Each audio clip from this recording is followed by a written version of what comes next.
make art on top of the leaves, but you can also then, of course, use them to print with. And so you can always have like a stack of leaves ready to use. As you can see, these have some paint already on them, so they have been used before. If you use fresh leaves, then it might be handy to put them in a book, between some pages of a book overnight, to flatten them. Then they are easier to work with, because if you put the paper on top of the leaves and they are bent, then it's really hard to push them down without losing the texture of the veins. So if you put them in a book, you have like flat leaves, and as long as they are quite fresh, they will not crumble. But yeah, this is also a great way to use them. And then, of course, you can use artificial leaves and flowers. So I have some here, like this is just, I don't know, plastic. And so this can be used over and over and over again. So you buy them once and then you have like a forever tool. I have some more here. These are actually from Michaels, so you can get a large variety of flowers and little leaves and branches at Michaels. These two, for instance, that you can use in your printing. And I also have like these. As you can see, these have been used many times already, and you can just keep using them. So I have a lot of stuff here now on my plate from the week. So I'll just go ahead and clean my plate with a baby wipe before I start printing. Okay. So I'm going to print with acrylic paint, and the paints I'm using today, as usual, are Amsterdam, Liquitex, and probably some, let me see, Winsor and Newton. So these three paints are the ones that I use most and that are available at Michaels. They all have, they are all more like professional paints, although the Liquitex and the Amsterdam are student grade, but still really good paints for a reasonable price. And they have like a really nice consistency and also a lot of pigments, so they will give you nice colors and a nice coverage in your prints. So let's start by doing some prints. And first I'm going to print, I think, with these, and use the paint that is underneath the Botanicals once I have placed them on top. So for this technique, I like to start with darker colors on my plate. And then I will use brighter and lighter pickup colors for a nice contrast. I don't want it to be completely black, so I'm adding a little bit of purple and a little bit of blue to the black, and then I will just mix it. But then I don't get like one solid color. It will be a little bit more lively. So I have also my lino brayer here, which is a really wide brayer, and I really like using it when I work on my larger plate, because it is the same width as my plate, and then I don't get like the brayer lines in my paint. So I'm just going to roll out the paint, and I'm just going to mix it on the plate and create a layer. Cover the entire plate with paint. Now, if you are in an area where it's really warm or dry, then you can choose to add a slow dry medium to your paint to make sure it doesn't dry too fast. I'm just going to put this on top, and also let me put this one. And this is what I meant with what makes it a little bit easier when you put it in a book overnight and you flatten your botanicals, then they are easier to use on the plate, but we'll have to do with it as it is right now. So I'm just going to randomly place these on my plate, and then I'm going to use some pickup cleanup paper, and I'm going to place my cleanup paper on top and remove as much paint as possible from between those leaves. And I'm carefully going to lift up to see how much of the paint I already removed, but I don't want to move the leaves that are underneath. There was a little bit here at the side, so. And I do this with my fingers, not with my brayer, because then I can actually feel where the leaves are and make sure that I go in those open areas between the separate leaves and branches. And I make sure that I remove a lot of the paint. So this, of course, this is my cleanup paper, but of course you could use this for something too. So I'm not going to throw this away, just put it aside. Okay, so now I can remove all of these, and then I have the paint that's underneath my my botanicals, and then I can pick this up. So what I could do is I could, if I would have a piece of paper that already has some color on it, I could put it on here like straight away and pull the print. Let me see if I have one. I don't think I have. And the other thing I can do, and that is what I actually want to do, is leave this to dry. And then when this is completely dry, I can add a second layer of paint, and the second layer is going to be the pickup layer. So that layer helps me pick up dried paint from the plate.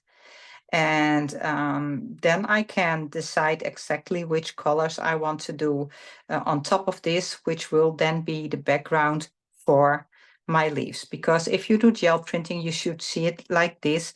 Like when you have, for instance, a stack of paper, like, let me just get some paper here. If you do gel printing, the first layer on your plate is this one. Then you do maybe a second layer with color or texture that's going to be on top of that first layer. And then you can even add another layer, as many layers as you like. When you pull the print, you turn everything over, and the first layer on the plate will be the top layer of your print. You always have to keep that in mind. What you put on the plate first will be on top of your print, which means that this will be on top, and whatever I put on top of this will be the background of the final print. Now I have to make sure that this is completely dry. If I would add any paint to this right now and roll it out, it would just mix with the paint that's already on the plate and still wet, and I would totally lose all the texture and all the details. So because that's the case, I Let me see if I have another plate here that I can continue working on while this one is drying. I think I have a smaller one right behind me, and I will just grab it. So I can do something else while we are waiting for the first one to dry, because we don't want to sit around and watch paint dry, do we? I don't think so. Maybe in the meantime, there are any questions that I can answer. No, you're doing such a fabulous job. Thank you so much. Okay. I love watching you print with nature and with these Yeah. botanicals. It's just so. It is really nice to do, because you can't go wrong. You always get a nice organic print if you use any objects like this. So while we are waiting for the paint that was underneath the botanicals to dry, I'm going to do a print with flowers. And again, I'm going to roll out my paint, and I'm starting with the darker colors. And again, I'm not only using black because that would be too dark and too solid. So I'm actually mixing it with a green. I could also have chosen just green. That would also have been nice. But then I should have made sure that it was like an opaque green, because this is again going to be the top layer of my print, and I don't want to see all the colors that come next shining through my first layer. That's why I use the darker layers in the first, or the darker colors in the first layer. So I'm going to use a flower, and it doesn't matter if I use the real flower or the artificial one. I'm just going to use them both, and then you can see that one is just as good as the other. So I'm just going to push it down and remove paint from the plate. And that looks great. So now I'm going to do it with the artificial one.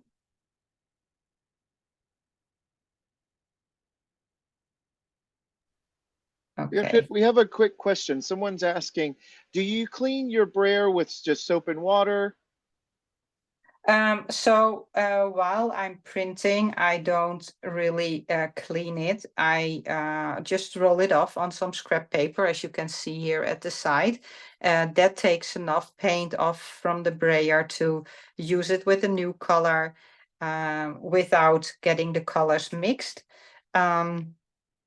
And I can do quite a couple of sessions with my brayer before real paint starts to build up on the brayer. So I don't clean my brayer after every single session.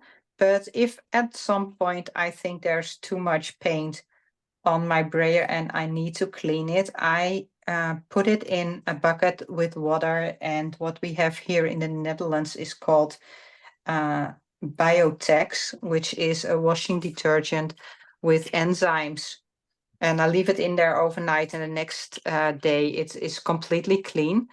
But I was told that in the US you have Murphy soap, Yes. which works like a similar, and you just put it in a bucket with water with some Murphy soap, and then, or Murphy's oil, I don't know, one of these, and then you can take this out and you put this in the bucket, and this you don't have to. As you can see, mine has a lot of paint on it. I could also toss it in the bucket, but I actually like the paint that's on there, so I just leave it like this.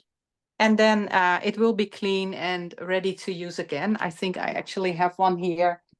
Let me get up real quick. I have one here that I just cleaned, and as you can see, it has a little bit of coloration. It's a little bit stained, but it's like clean. So That's really nice way to clean your brayer, and you can also use that for instance, stencils. If you Yes. have stencils with a lot of paint built up on them, you can also put them in the water with the Murphy's soap and or the Biotex, and it works the same way. You can just rinse it off the next day and they will be completely clean. Yeah, and So, I'll just clarify, it is Murphy's oil soap. And okay, it comes in a clear bottle and it's kind of a honey color. So it's Murphy's oil soap. okay, great. So then you know how to clean your tools. I actually also with the Biotex, I don't know how it is with the Murphy's oil soap, but I could even like clean brushes that had dried acrylic paint on them, and I got them working again. So you can also try that, because I sometimes forget to put my brushes into water, and then when it dries, they look worthless, but you can get them to life again. Okay, So, we do have one other question, sorry, which okay. is about the Liquitex slow dry medium. We Mhm. didn't put that on the list of supplies, but they want to know when and how you use it. Okay, so it looks like this. Liquitex slow dry blending medium. And what you would normally do, so if people who paint use this, then they will have like a cup with paint, and they add a certain amount of the slow dry blending medium, and then they mix it, and then the paint stays wet longer. It takes longer for the paint to dry, which gives you more working time. So if you have like a larger plate and you want to do something like this, you don't want to paint down here to be dry by the time you reach that area with your flowers, if you start at the top, for instance. So then you can use something like this. What I like to do is just add a few drops of the slow dry medium on my plate, roll it out so I have an even layer of the slow dry medium, and then put the paint on top. And while I roll out my paint, it is going to mix with the slow dry medium, and it will mix completely, and then you don't have like leftover paint that that's left unused because you maybe mixed too much paint. So you just use what you actually need when you mix it on the plate. So that's how I do it.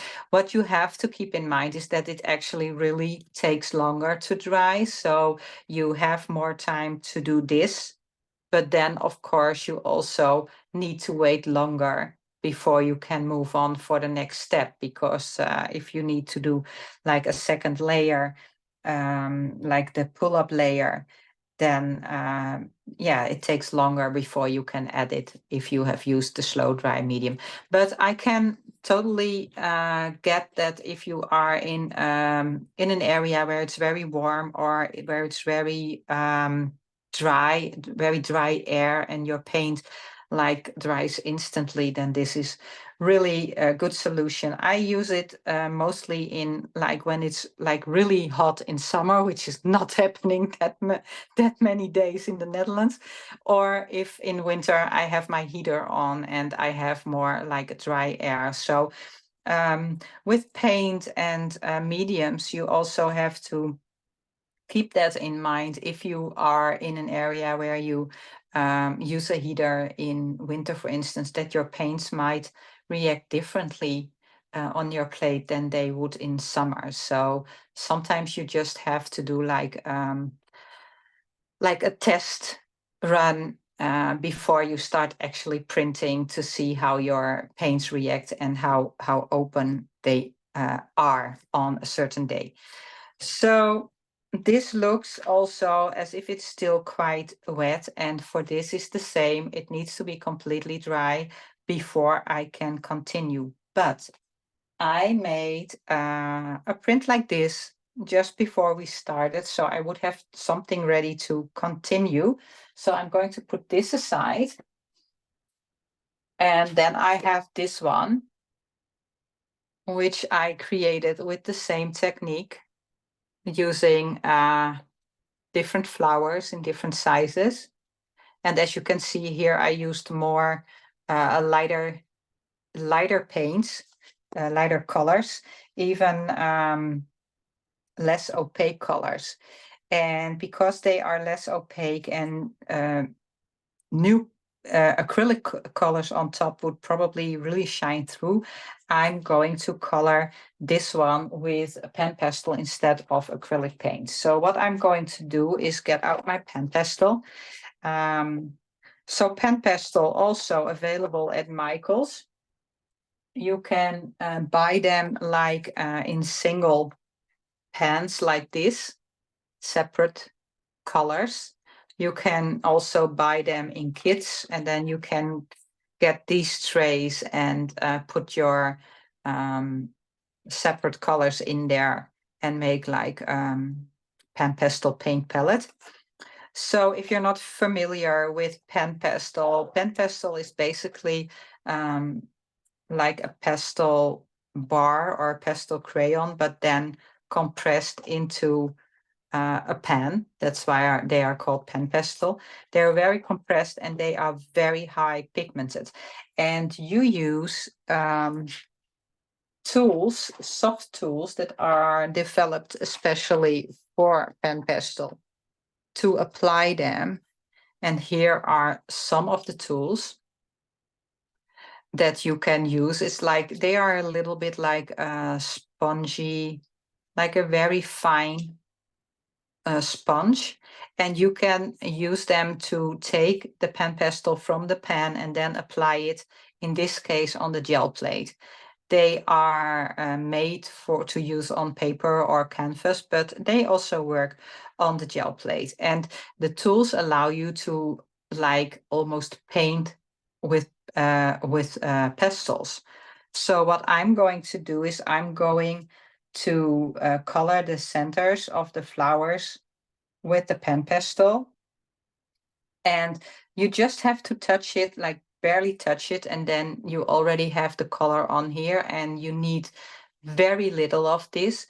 If you get like loose powder, then you're using way too much. You really just need a little bit of it. And then I can just dab it on the gel plate like this, and I can even blend colors. So I'm just going to do that here in the centers. The heart of the flowers. I don't know how you call it in English. We call it the heart of the flower. Is that in English also? I'm not a botanist, but that sounds fun. Sounds good to me. Here's a question.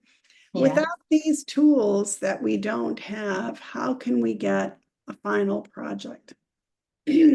Without these tools? I don't know, maybe. Is there another way to apply these colors if you don't have Yeah, absolutely. I mean, these are specially made for the pen pastel, but of course you can use something like makeup sponges or even Q-tips. So yeah, you don't need the actual tools, although they are really nice, also because how you can hold them, they are really nice. But makeup sponges, they work really well too. Somebody just said that in the chat. Oh, At great. the same time that you said it. Oh, great. So there are some experts here. Yes. That's nice. So the pan pastel, can I ask this? It doesn't dry, right? Because it's powder. It is actually already dry. It is just a dry powder. So you can apply it to the plate because the plate is sticky, and that's why it stays on the plate. And because it sticks to the plate, you can apply a layer of paint on top of it without moving it, without pulling it up with the paint. And then when you pull up the print, the pen pastel comes off with the dried paint, the same way as the dried paint comes off. Mhm.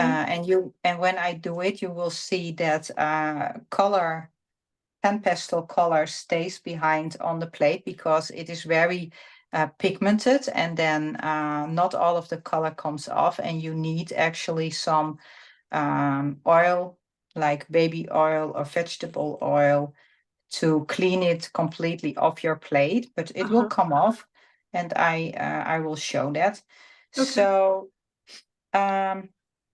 So yeah, this is as much coloring as I want to do, and then let's just say these are daisies, and daisies are white, right? So I'm just going to use a layer of white paint for the pickup layer, and then the daisies will, everything that's not colored. So all the open areas, I will just lift up my plate a little bit so you can see what that is. So you can see my fingers, right? Mhm. So all of the open areas will get the color of the paint that I use to pick up the print, to pull the print. And so if I'm using white paint, then all the open areas will be white. If I would use like pink paint, then all the open areas would be pink. But because the green is quite translucent, I don't want to use pink because that would also change the green color. And I want to keep the color the way it is. So that's why I'm going to use white paint. I hope that makes sense. If you have like really opaque colors, then you can use any color to pick up this layer without changing the color that is already on the plate. But if you have translucent colors, you really have to think about which color you actually want to use. So I think I'm also going to use my perfect placement tool, the mini placement tool, I have to say. So if you don't know this tool yet, this is made to create a border if you do gel printing. So you can either use it to create an even border all around your print, or you can use it to build up layers and have every layer in the same position. So what I've done is I have cut my paper to the right size, and the right size is always 2 inches larger than the size of your plate.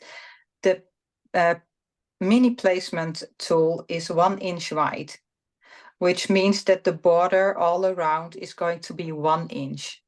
So you need 1 inch extra here and also on this side, but also at the top and at the bottom. So your paper has to be 2 inches wider and 2 inches longer than the plate is to get it nicely in the middle of the plate. So I've cut already my paper to size. I'm just going to roll out my paint and make it a nice and even layer. Make sure I have some paint everywhere. No open areas. And then I'm going to put my placement tool here in the corner and then put my paper in the corner there.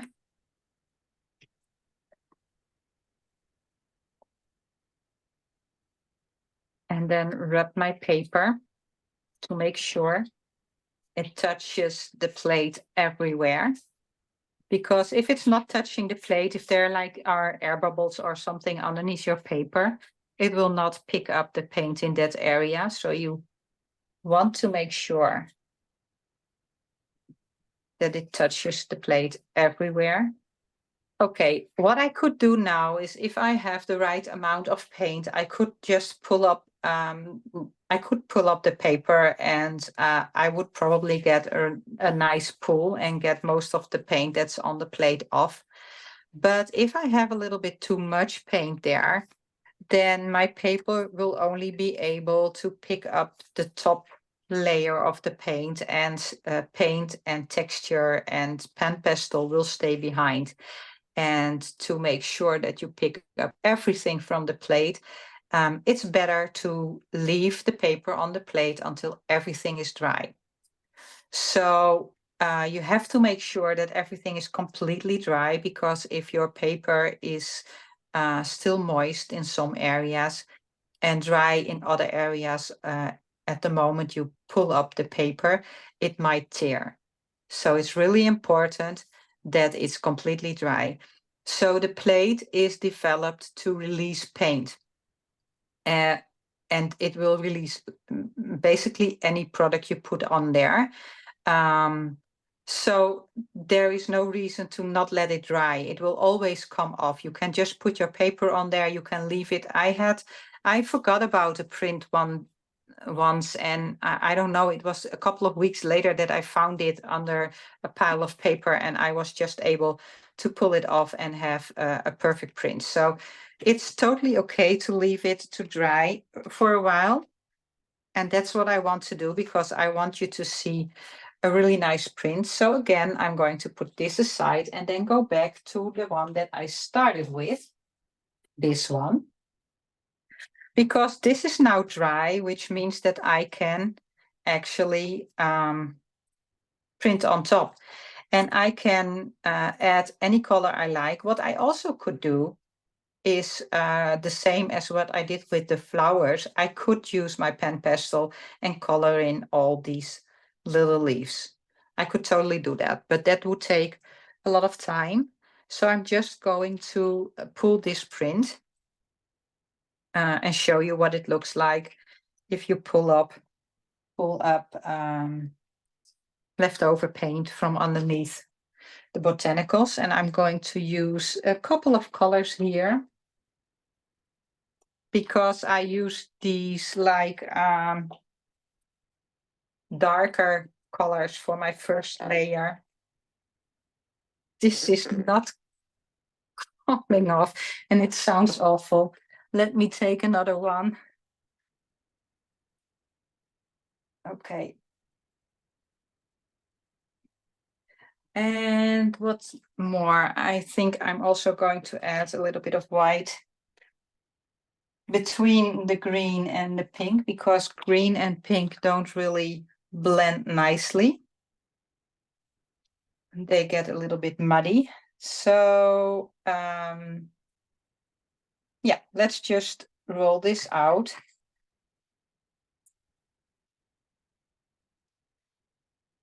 And of course, I could do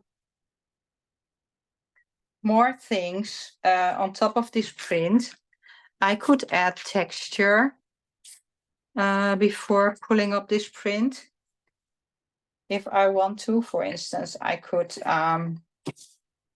use some, let me see, what do I have here? Like some bubble wrap, just some bubble wrap. Add some texture in there.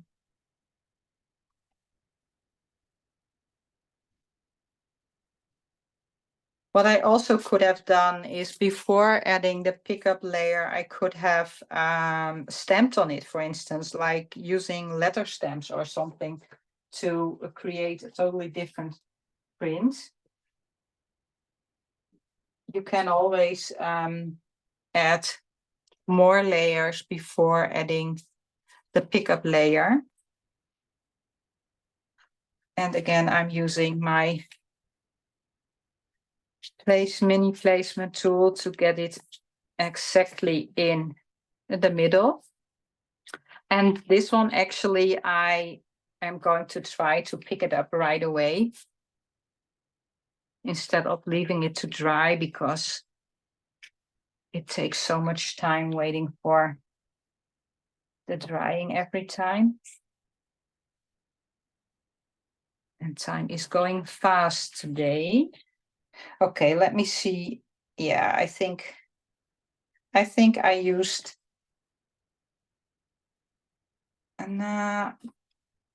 not exactly, not all of it is coming up, so I'm actually just going to put it down again. and wait a little bit longer, because it would be a shame to ruin this plate, just this print, just because I want it to go quickly. I'm just going back to this one and see if this is dry enough to pull. So this was the one with the flowers. And this will pull now. Yes, perfectly. There we go. Oh my gosh, that's so pretty. So here we have the daisies. And yeah, actually was quite easy to make, right? It doesn't look like something that was so easy to make. So now you can see all the paint came off, but there is still pan pastel left on the plate. That's because it's so pigmented. I could try to pull it up with another extra layer. It will not come up. I could also try to remove it with a baby wipe. It will not come off. It is just, it stains the plate. But if you use something like a baby oil or a vegetable oil, you can use olive oil or sunflower oil or whatever oil you want to use. You can get everything off. And it's also the case with, for instance, if you use pencils or something like that on the plate and you get stains from them, use some baby oil and it will take off almost everything from your plate and it will be as new. Although the pan pastel is not going to harm your plate, if you would not clean it off like I'm doing now, it will not come up in the next print. It will also not change your next print. It will not harm your plate. It just looks a bit weird to have those stains on your plate. But if you happen to not have any oil and you have used pan pastel, then you can just safely use your plate with the pan pastel color still on there. So now I can use this plate again. And of course, I also want to show you what you can do with the leaves. And especially, so the first one, I did the masking. And I didn't use the paper, this paper that I used to remove the color from in between.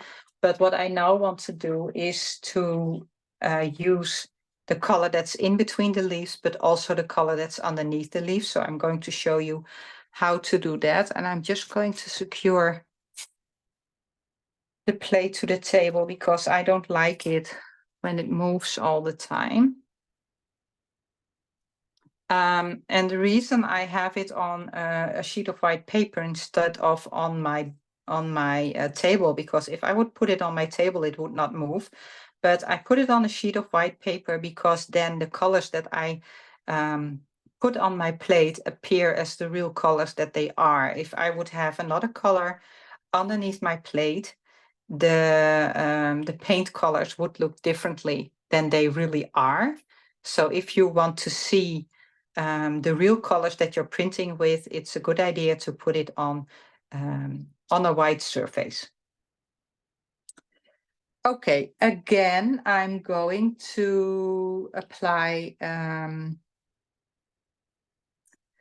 the darker colors. So, and again, I'm going to mix, oops, not too much, some purple and some black, and again some blue. I might need a little bit more black. And then I'm going to roll out my paint. And again, I'm going to mix these colors to create an even layer, a solid layer of color, but not like one flat color, but have a little bit of, I really don't know the word, gradient. No, it's not gradient. That it's just not a flat color, that it has some liveliness in it, or how you would call it. Okay, so again, I'm going to use my my tool, because I already created this background with bright colors, and I also used the tool to create this background. So now if I'm going to print another layer on top of this layer, I will know for sure that it is in the exact same position. So I'm just going to randomly place leaves on the plate. Any leaves. Let me see, this is a really big one. No, that's too big. I don't like that. I'm just going to do the smaller ones. I hope I have enough. I think I have enough. Okay, that should be good enough. Okay, so now I'm going to print straight onto this background.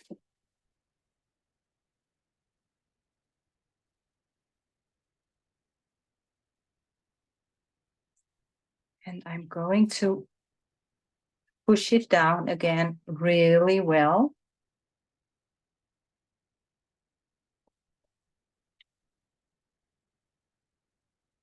And this is a heavier paper. I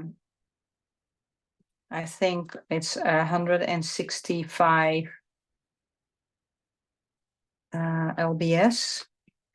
It would be, no, I think it's even more. It would be 300 grams in the Netherlands, but I'm not sure what that, maybe 190. So I have to push quite well to get into those open areas. Now I'm going to lift it up. Oh, and I did something wrong with with the lining, as you can see. Oh, I think I've turned my paper around. You should always make sure that your paper is the same way around as you made your first print, otherwise it might not line up, as you can see here. So much for trying to show you how to use the placement tool. Maybe I can do another one after this one, but I could leave it like this and have used my leaves as a mask. But what I can do now is remove the leaves, and then the paint underneath the leaves will still be a bit wet, and I can put my placement tool again in this corner and put my paper on top.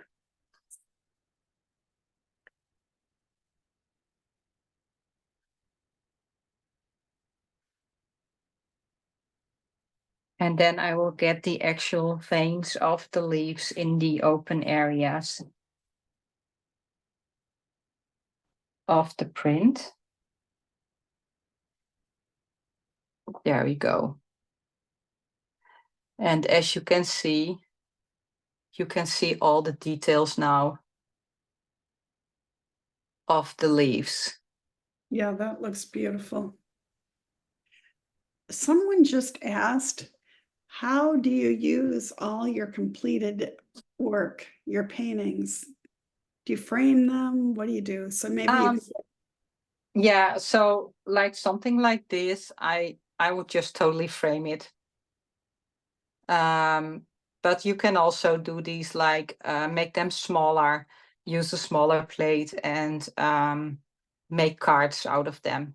Put a sentiment on top, and then make pretty cards out of them. Yeah, it depends on what I'm printing. So if I'm printing with leaves like this, then usually they end up to be like standalone prints, and I'm not actually using them for something else. You can also, if you print this, for instance, on tissue paper, because let me be clear, I've used really heavy paper here for these prints, but you can actually print on any type of paper you like, as long as it's not like a glossy paper, like for instance, a glossy photo paper. You should not use that on your gel plate, because the coating that's on top of that paper will stick to the plate, and it will actually ruin your plate. You will not be able to get it off. So don't use any glossy photo paper on your plate. But other than that, you can use any paper on your plate. So if you would, for instance, do a print like this on tissue paper, then it would be perfect as collage material. And you can just rip it off up, or cut it up, and glue it in your art journal, create a background in your art journal, or just a focal point in your art journal, or on your canvas. If you do mixed media art, you can totally use these parts in your art, or you can just even just cut out the leaves and glue them on top of a card. Just cut out this leaf and glue it on a colorful background to create a card, for instance. Yeah, there are so many things that you can do with them. So yeah, I think if we talk about the leaf printing, the ones that I have here, I don't really do anything with them. They would be more like to frame. So if I use other techniques, I can do, for instance, I make a lot of collage material when I do printing. So if I just do like textures, color textures, then they turn up to be end up to be backgrounds in my art journal or collage material. But you can also combine techniques and add things like image transfer printing or something like that, and make standalone art that you can frame. So there are so many things that you can do with gel printing. So for instance, this one was made with this, like I don't know, do you call it a branch? I think so, right? So with this, but I printed on a paper that already had texture on it from a texture plate. So you can combine different techniques together to create a completely different look. This doesn't really look like an organic print anymore, right? Where this is like a very organic print. So there are so many things that you can do. Also, you can do a print like, for instance, this one. That's what I did here. A print like this, and then print another layer on top with this. And then you get a print that looks like this. So this has like leaf print in the open areas. So you can do all kinds of different things. So here I also colored the middle leaf with pen pastel, the middle flower, and the flowers around it I did not color. So you get like one flower really standing out. Here I just used, I didn't color any flowers before pulling the print. I just used different colors in my pickup layer. So that also gives like a really different look. And in this one, I did the big flower in the middle. So that was like this flower. And while this flower was on my plate, like on my plate, I used wrinkled paper to create the texture around the flower. Instead of that, I used other flowers or leaves. I created the texture with wrinkled paper before I put the plate. And then again, the flower itself was colored with pen pastel.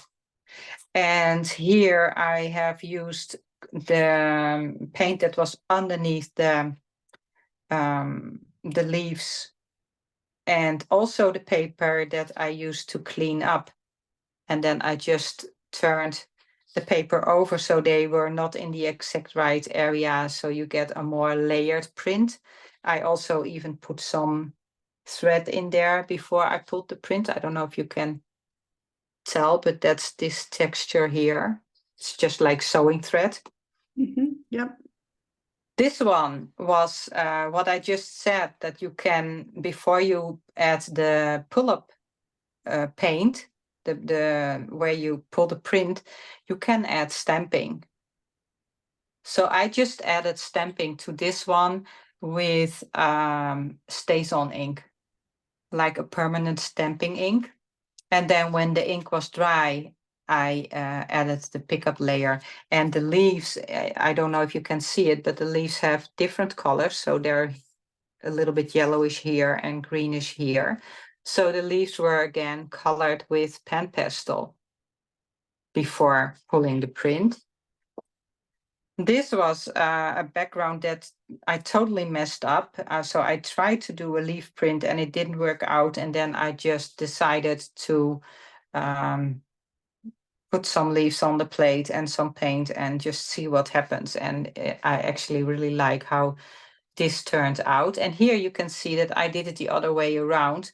So I used a lighter color as my background color, but because it is a very opaque color, you don't see the colors that are underneath. So that works too. You can experiment with that as long as your colors are opaque.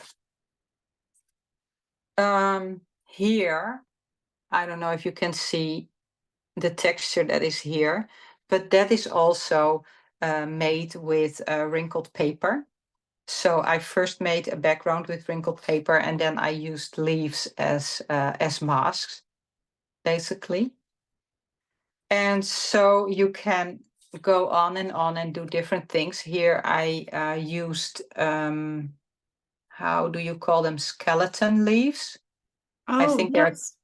I think they're called skeleton leaves, and you can also, I think you can also buy them at Michael's. That's why you get like the very fine details. And I used a pink and a red to pick up my print from the plate. Here I used We have tiny one little. question. We have Yeah. one question. It's getting late, so I don't want to. Yeah. Oh, I okay. want to get it. She's asking if you can use brusho powders on the plate. Do you know what those are? Yeah, I know what they are, and I have tried them, and they will not harm your plate, but they will stain your plate in the same way as alcohol inks would. So you would not be able to get them off. And because you use them with water, it's a water soluble product, you will not be able to like get an even coverage. The product will bead up on your plate. You will get little puddles of color, but you will not get like an even color because it's just not sticking to the plate. So you might be able to get fun effects with them, or maybe even great results, but for me it didn't work. But if you can live with a stained plate and you want to experiment, you can totally do that. It will not harm your plate. You will totally be able to make prints as before, but your plate will have some color on it. Okay, great. Thanks. Okay, I think, I have this one print that I still have to pull. And because I'm having the heavier paper here, I like to just turn everything around, and instead of pulling up the paper from the plate, I like to peel off the plate from the paper, so my paper stays nice and flat and I don't risk bending it. So I'm just going to remove the plate while I keep the paper down, and there we go. This was the first print that I started today, and I really always like how these turn out. Yes, that one is gorgeous too. Thank you. Okay, so I showed you today a couple of ways that you can use botanicals in your printing. I hope you got inspired to just try something, experiment, and make something bright and colorful. And if you do, and if you share, please tag us, Gelli Arts, on Instagram. We would love to see what you come up with. And as said before, this is recorded. So if you want to see it all again, then within 48 hours, you will be able to see it. And I hope to see you again next month for another gel printing session. And until then, I wish you all the best. See you. Bye. Bye-bye. Bye, everyone.